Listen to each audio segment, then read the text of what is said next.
Hey there, my name is Anthony Romano, and I'm going to tell you in this video about how there are ketones inside you right now. Basically, this video is titled something like, there are ketones in you right now, because there are ketones in you right now. Whether you're doing a ketogenic diet or not, your body is making ketones. And this video exists basically to refute a lot of the keto myths, but also to explain to you other insights about how this process works in your body, because anybody who does intermittent fasting, they're increasing their amount of ketones, even if they're eating carbs. Anybody who's just simply going longer between meals in a moderate carb diet, or even just eating a moderate carb diet, has ketones in their body right now. If you're somebody who eats a shitload of carbs, you might even still have a little bit of ketones in you, and you probably do, but just a very small amount. So I'm going to explain to you about the different implications of this in this video.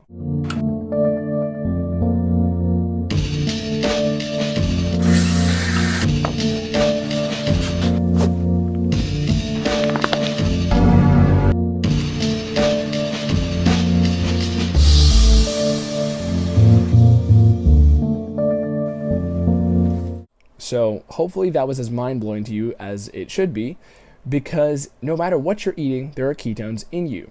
And it's a naturally produced thing in your body. The point of this video is to show you, number one, that keto is natural, but to explain to you what exactly it means. Ketosis simply means that you have a certain amount of ketones in your body. And after a certain point, that's where we call it nutritional ketosis, because your body is producing them to a point where it begins to use them as the primary fuel. It's our default metabolism. The longer you go without eating, or the longer you go in between carbs, or the lower amount of carbs you have, is going to induce ketosis. Now, as far as what I'm talking about, the ketogenic diet and all these other, strict rules about, don't use a Snickers bar as part of your net carbs or things like this, those are more practical rules of keto. But if we're getting technical here, even if somebody was just eating a Snickers bar and that was their one meal per day, you could eat a 100% carbohydrate diet of just Snickers bars and just eat only one of them every day, and you'll be in ketosis because there's not a high enough amount. I mean, you'll feel like shit because you're continuously having this blood sugar, blood insulin spike, but your body will be producing ketones because it is the default metabolism. Your body always has them at the ready, and it's always producing them just in case, because if you go long enough without food, our body only cares about survival. It's a survival machine, and it wants to have our default metabolism. It simply gives that metabolism a rest the more carbohydrates are prevalent in your diet.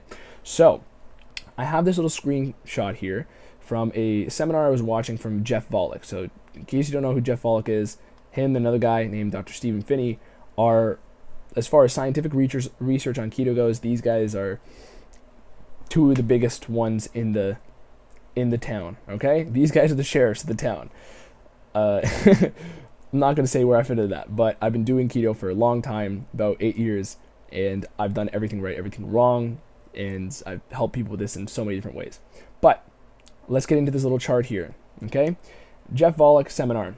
We have this little graph that shows you how many ketones per millimolar of your blood are present. So the way you measure ketones is by how many millimolars per deciliter of blood are the ketones present. So essentially, people who are in the ketogenic diet simply have between 0.5 millimolars per deciliter of ketones in their blood or up.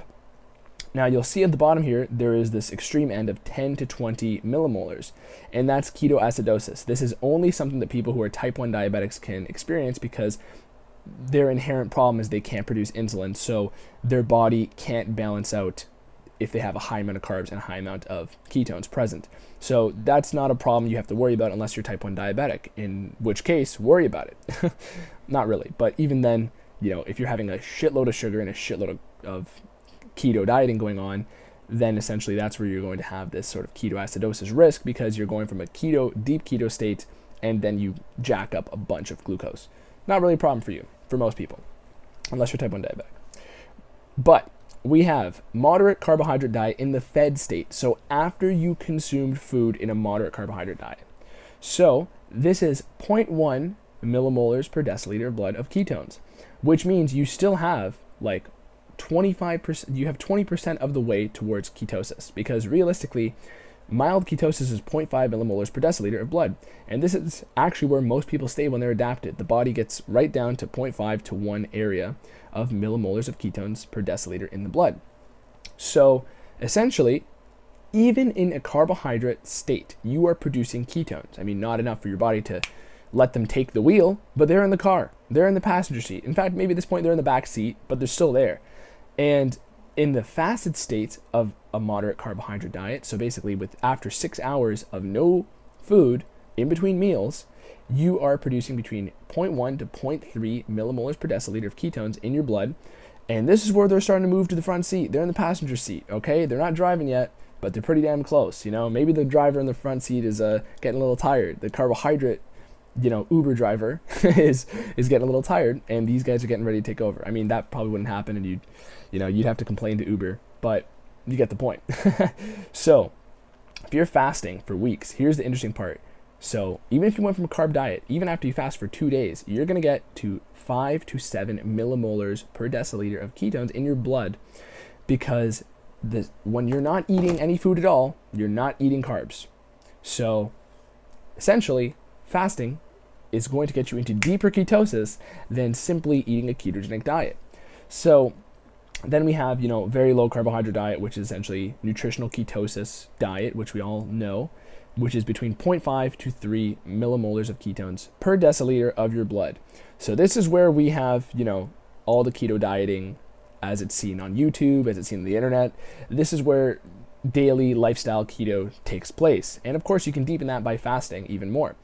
And after a workout, that's where you can extend it even more for people who are already in ketosis, even up to 5 millimoles.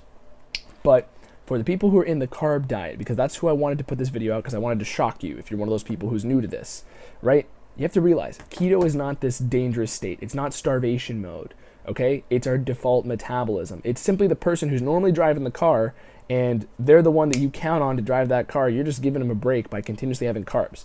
So maybe if you've been doing carbs for a long time, which again, they're not the devil, they're simply just a luxury fuel in nature, eventually maybe when you switch over and have this, the guy who's supposed to be, the janitor, the one who you keep there for insurance, and he's driven around for a long time, he has a lot of experience. When you have this person, the keto metabolism, sitting in the back seat for a while, yeah, it might be a bit unusual at first.